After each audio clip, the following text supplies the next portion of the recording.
আমি যত এদের ভালোবাসা দেখি আমি নিজেই অবাক হয়ে যাই। এত সুন্দর। এরা কিন্তু একসাথে বড় হয়নি। যারা নতুন ভিউয়ার্স তাদের জন্য বললাম। এরা একসাথে বড় হয়নি। মাঝে মধ্যে আসে, অনেক দূর থেকে আসে। যখন কোথায় যায় ওর মা তখন আমার কাছে রেখে যায়, যে আমি ভালোভাবে দেখাশোনা করতে পারবো এই ভরসাতে। আর এভাবে রেখে যায় কিছুদিনের জন্য, আবার নিয়ে যায়। কাজ ও যখন আসে বাড়িতে তখন আবার নিয়ে যায়। মানুষ বিশ্বাস করছে এটাই অনেক। আর ছোটু এত সুন্দর।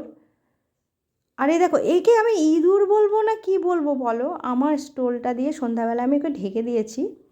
স্টোলের যত বুলবুলিগুলো সব কুচকুচ কুচকুচ করে কেটে দিল, জানো না আমি কি বলবো বলো তো। এ তো কুকিও বই খাতা ছিঁড়ে কুটি কুটি করছে। তোমাদের মানে কি বলবো, ইঁদুর বলবো না র্যাবিট বলবো বলো তো। আমার অনেক কিছু অজানা। সেই জন্য আমি আমি এদের নিয়ে খুবই ব্যস্ত এখন, সত্যি বলছি, এদের নিয়ে ব্যস্ত। এদেরকে সবসময় ভিডিও তো করতে পারি না, তো ওদের কী বলবো, এদের নিয়েই আমি ব্যস্ত আছি। আর কত ভালোবাসা দেখো। একসাথে কিন্তু ওরা, আমি বারবার বলছি, একসাথে কিন্তু কোনো দিনই ছিল না। ছোট থেকে বড়ও হয়নি, মাঝে মধ্যে আসে, তার সাথে বন্ধুত্ব হয়ে গেছে। এরকম কি চাটাচাটি আর আদর ভালোবাসা একে অপরের সাথে। হ্যাঁ, দৌড়াদৌড়ি করবে, সব বুঝে।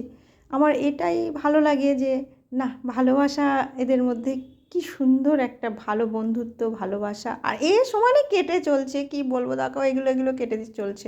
ইঁদুরের, ইঁদুর কাকে বলে, ইঁদুর ফেল করে যাবে এর কাছে, সঙ্গে সঙ্গে কুচকুচ কুচকুচ করে কেটে দিচ্ছে।